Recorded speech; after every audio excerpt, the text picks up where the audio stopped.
मैंने तुम्हें बहुत बार चीन की एक प्रसिद्ध कहानी कही कि एक युवक गुरु के पास पहुंचा और उसने कहा कि मुझे भी जानना है, मुझे भी सत्य जानना है। गुरु ने कहा, सत्य जानना है या सत्य के संबंध में जानना है? शिष्य ने क्षण भर सोचा, गुरु के पैर पकड़े और कहा, जब आ ही गया आपके पास तो सत्य के संबंध में क्यों जानूंगा, सत्य ही जानूंगा। फिर गुरु ने कहा, बात थोड़ी कठिन है, सत्य के संबंध में जानना आसान, सत्य को जानना कठिन। क्योंकि सत्य के संबंध में जानना तो जानकारी है, पांडित्य है। सत्य को जानना तो प्रज्ञा के दिए को प्रज्वलित करना होगा, तो जीवन को रूपांतरित करना होगा। फिर तू सोच ले, सत्य के संबंध में जानना है कि सत्य जानना है? उस युवक ने कहा, अब तक तो मैंने कभी इस पर विचार न किया था कि इन दोनों में भेद है, मगर अब तुम्हें देखकर भेद साफ हो गया। पंडित मैंने बहुत देखे, सत्य के संबंध में जानने वाले बहुत देखे, और अब तक तो सोचता था कि यही जानना है। आज तुम्हें देखकर सारी भ्रांतियां टूट गई। आज रोशनी पहले दफा देखी, अब तक तो अंधेरे देखे थे। अब तो सत्य ही जानना है, जैसा तुमने जाना वैसा ही जानना है, और कीमत जो भी हो मैं चुकाने को तैयार हूं। ये मेरे प्राण लेने हो तो प्राण ले लो। गुरु ने कहा, फिर तब तू ऐसा कर, आश्रम में 500 भिक्षु हैं, इनके चावल कूटने का काम संभाल ले, और अब दोबारा मेरे पास मत आना। चावल कूट सुबह से सांझ तक, थक जा तो सो जा, सुबह नींद खुले तो फिर चावल कूट, चावल ही कूटता रहे। अब न कुछ और सोचना, न कुछ विचारना, न किसी वाद विवाद में पड़ना, तेरी यही साधना।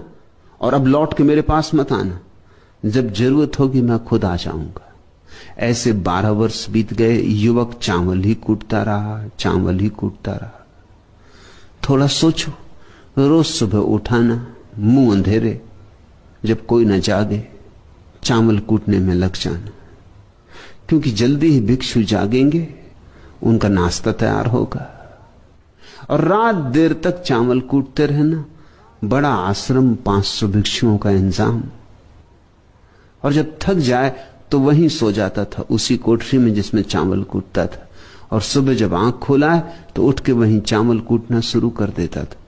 थोड़े दिन तक पुराने विचार चलते रहे, लेकिन जब विचारों को नया नया रोज रोज भोजन न मिले, अपने आप क्षीण हो जाते, अपने आप दुर्बल हो जाते, अपने आप निष्प्राण हो जाते। चावल ही कूटना, चावल ही कूटना, विचार की सुविधा भी कहां थी। धीरे धीरे विचार क्षीण होते गए, लीन होते गए। वर्ष 2 वर्ष के बाद तो बस चावल कूटना, चुपचाप, मौन, और चित्त खो गया। 12 वर्ष बीत गए।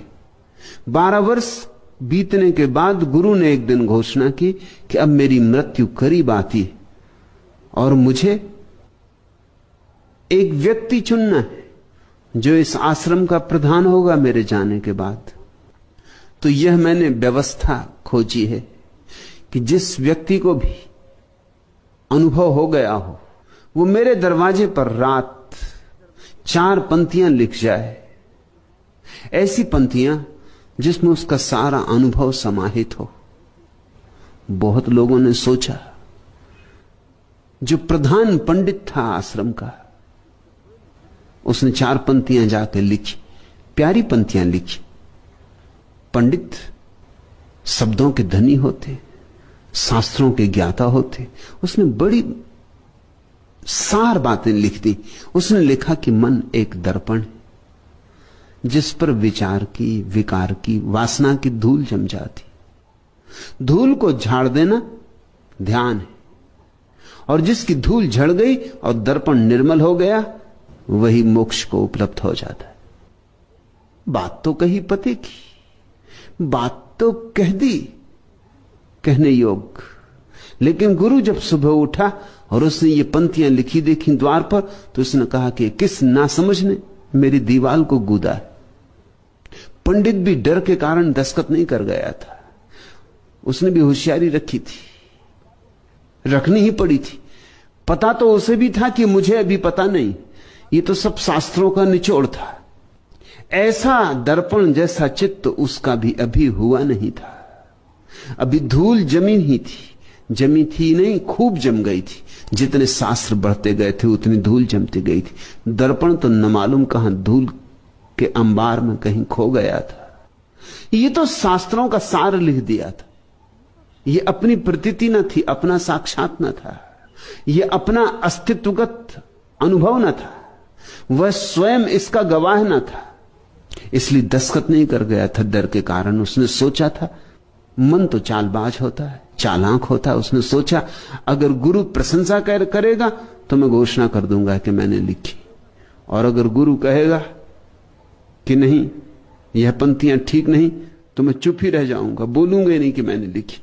मन सदा बेईमान है, और जितना मन पंडित हो जाता है उतना ही ज्यादा बेईमान हो जाता है। ये बात चली, खूब गर्मा गर्म चर्चा थी। चावल कूट रहा था वह 12 वर्ष पहले आया हुआ व्यक्ति। 2 भिक्षु उसके पास से गुजरते थे, यही चर्चा करते। उनकी बात सुन के वो हंसने लगा। इन 12 वर्षों में किसी ने उसे हंसते भी नहीं देखा था। उन दोनों युवकों ने पूछा, तुम हंसे क्यों? इसलिए पूछा क्योंकि वो कभी हंसा नहीं, किसी से कुछ बोला नहीं। लोग तो उसको भूल ही गए थे, उसकी कोई गिनती ही नहीं थी। आश्रम में चावल कूटता था, कौन उसकी गिनती करता था? वहां बड़े ज्ञानी थे, बड़े पंडित थे, बड़े साधक थे, योगी थे। कौन इस चावल कूटने वाले को पूछता था? इसकी तो गिनती कोई साधुओं में थी भी नहीं, भिक्षुओं में थी भी नहीं। ये नाम मात्र का भिक्षु था। इसका कुल काम चावल कूटना था। न कभी इसे किसी ने शास्त्र पढ़ते देखा, न कभी किसी ने इसे ध्यान करते देखा। वे दोनों उसकी हंसी सुनकर हैरान हुए और उन्होंने कहा, तुम पागल तो नहीं हो? तुम हंसे क्यों? उस चावल कूटने वाले ने कहा, मैं हंसा इसलिए कि गुरु ठीक कहते हैं। ये चारों पंक्तियां कूड़ा करकट, इनका 2 कौड़ी मूल्य नहीं। तो उन युवकों ने पूछा कि क्या तुम कह सकते हो 4 पंक्तियां जो इनसे श्रेष्ठ हो? क्या तुम लिख सकते हो? उसने कहा, लिख तो मैं ना सकूंगा क्योंकि मैं पढ़ा लिखा नहीं हूं, लेकिन कह सकता हूं। तुम अगर लिख दो तो मैं भी चलने को तैयार हूं। वो युवक गया, उसने 4 पंक्तियां बोली, किसी दूसरे ने दीवार पर लिख दी। उसने अपने दस्तखत भी करवा दिए, यद्यपि वो दस्तखत भी कर नहीं सकता था। उसने 4 पंक्तियां कौन सी लिखी? उसकी पंक्तियां बड़ी अद्भुत हैं। उसने लिखवाया, मन का कोई दर्पण नहीं, धूल जमेगी कहां। जो ऐसा जान लेता है वही सिद्ध है। मन का दर्पण ही नहीं तो विचार की धूल जमेगी कहां। जिसने ऐसा जाना उसने ही सत्य जाना। और उसने कहा कि लिख दो मेरा नाम भी। और जब गुरु ने ये पंक्तियां देखी तो गुरु आधी रात उस युवक के पास आया, उसे सोते से जगाया और कहा कि ये संभाल मेरा डंडा। जिन गुरु अपना डंडा ही वसीयत में देते, और ये मेरा चोगा, मगर भाग जा, अभी आधी रात है। जितने दूर निकल सके निकल जाए इस आश्रम से। तू मेरा वसीयतदार है, पर मैं जानता हूं इस आश्रम में इतने पंडित हैं, वे तेरी हत्या कर देंगे। वे बर्दाश्त न कर सकेंगे कि चावल कूटने वाला और महाज्ञानी हो जाए। तू भाग जा, जितने दूर भाग सके निकल जा पहाड़ों में। तेरे पास मेरी संपदा है, तूने पा लिया। चावल कूट कूट के पा लिया। चावल कूटते कूटते ध्यान जम गया। कोई भी कृत्य ध्यान बन जाता है।